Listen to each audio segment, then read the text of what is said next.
There was a very rich person. He had 2 sons. The first son was hardworking. He always obeyed his father. He was a very good and nice person. But the second son was totally different from the first son. He was lazy. He did not work in his father's field.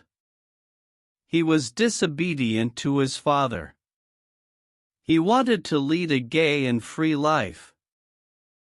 One day, the younger son said to his father, "Father, give me my share of the property."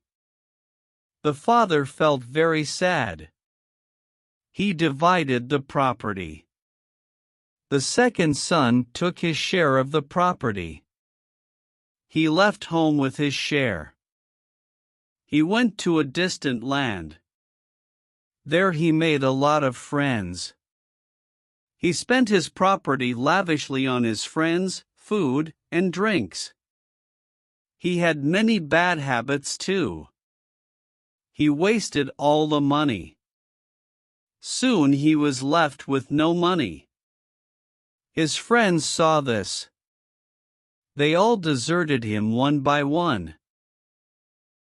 At that time, there was a famine in that land. He could not get any job. None of his friends gave him food or money. He was forced to take up a very meaningful job. His job was to feed the pigs. Very often he ate the food kept for the pigs. He was very sad about his present condition. He soon began to think of his father and his brother. He said to himself, "In my father's house, even the servants have enough food. They get good shelter too. But here, I am struggling for food and shelter. I will go back to my father. I will beg him to take me as his servant." So decided, the prodigal son set out for his father's house. In the meantime, his father was always thinking of his second son. He would sit near the windows. He would look out at the road, expecting his son to return home. One day his father saw his son coming from a distance. He ran out of his house in great joy. He met his son on the way. His son knelt down. He said, "Father, I am not fit to be your son. Take me as your servant." His father lifted him lovingly. He embraced him. He turned to his servants. He said, "Bring the best robe. Put it on my son. Put a ring on his fingers and shoes on his feet. Kill the fatted calf. Prepare a feast. Let us eat and enjoy. My son was lost. Now he is the fount." The elder son was returning from his work. He heard the sound of music and dancing from his house. He asked one of his servants about it. His servant told him, "Your brother has come. Your father is rejoicing at his return. A fatted calf has been killed to prepare for a delicious feast and celebration." The first son was angry. He refused to enter his house. The father came out. He begged his elder son to come in for rejoicing. The elder son said, "I have obeyed you all these years. I have done all your work. But you never gave me even a kid to enjoy with my friends. This son wasted all your money and property. And you order a fatted calf for him." His father replied, "My dear son, you are always with me. All my property is yours. Your younger brother was dead. Now he is alive. He was lost. Now he is found. Therefore should we not rejoice? The elder son understood the love behind the words of his father. He forgot everything about his younger brother. He decided to take part in the celebration. He was happy. A trader named Shamshad lived in a town. He had a vast business. He was very rich. But he was a very miserly person. Spending was a dirty word for him. Shamshad was such a miser that he ate dried-up chapati with a piece of pickle in his meal. He wore simple homemade clothes. He never employed any servant. In his house, to save money, his wife did all the household work. The couple had no issues. Shamshad went on foot wherever he had to go.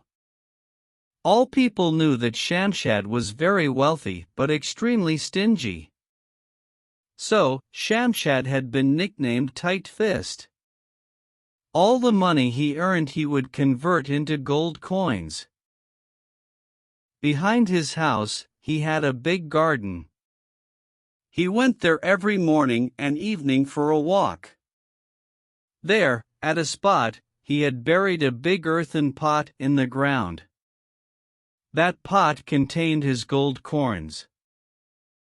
As he converted his earnings into gold coins, he kept putting them in it one after another. At night, only one earthen lamp was lit in his house. If his wife had to go to another corner to do some work, she had to carry the same lamp for the light. Shamshad had not told anyone about the gold coin treasure he was raising. Even his wife didn't know that her husband was treasuring so much gold.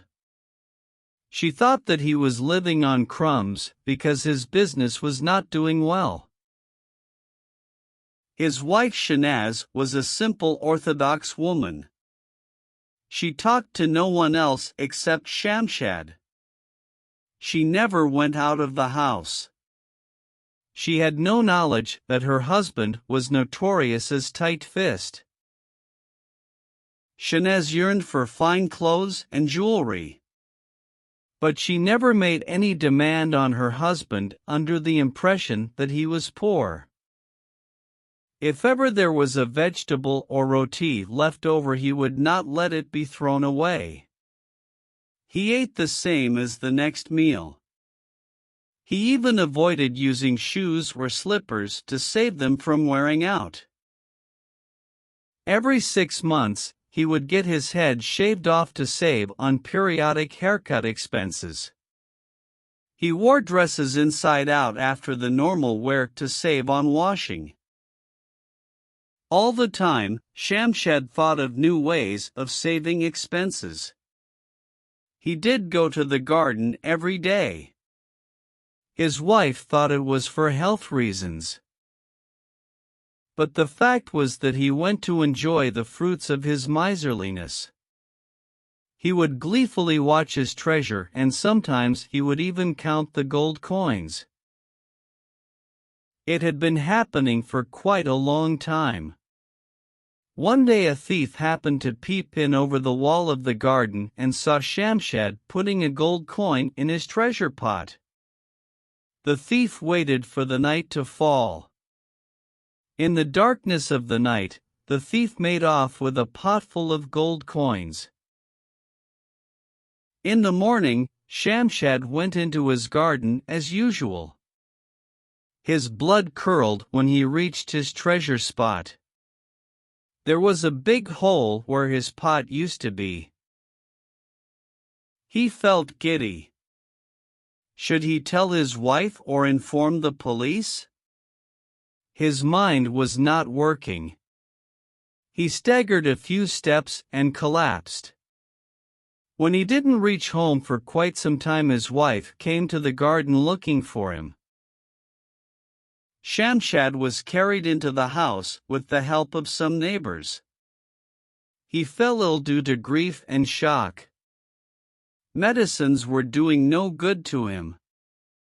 At last, he revealed to his wife the loss of his gold treasure. It pained his wife too. His close friend Ganshiam came to see him one day. Shamshad confided to his friend about the theft of the gold pot. Ganshiam understood the cause of his illness. He advised him to stop the treatment as the real illness was in his mind of Shamshad. Ganshiam asked, "Tell me, why were you collecting all that gold?" "For myself," Shamshad replied. "For yourself? But you were not spending it." Shamshad mumbled, "I was saving it for the future. For my old age, for my children, if God blesses us with." Ganshiam reasoned, "When you were not using that wealth now, then why would you need it in old age? Listen to me. Forget that you lost any gold treasure. Go on living as before, eating leftovers and wearing simple clothes."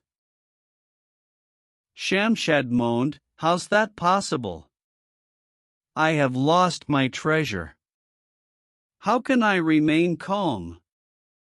Ganshiam spoke, "Friend, the wealth that was of no use to you meant nothing.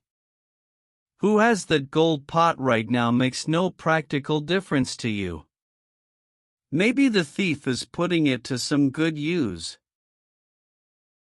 Imagine that the gold pot is still buried in your garden. If you like, you can go on living a miserly life as before.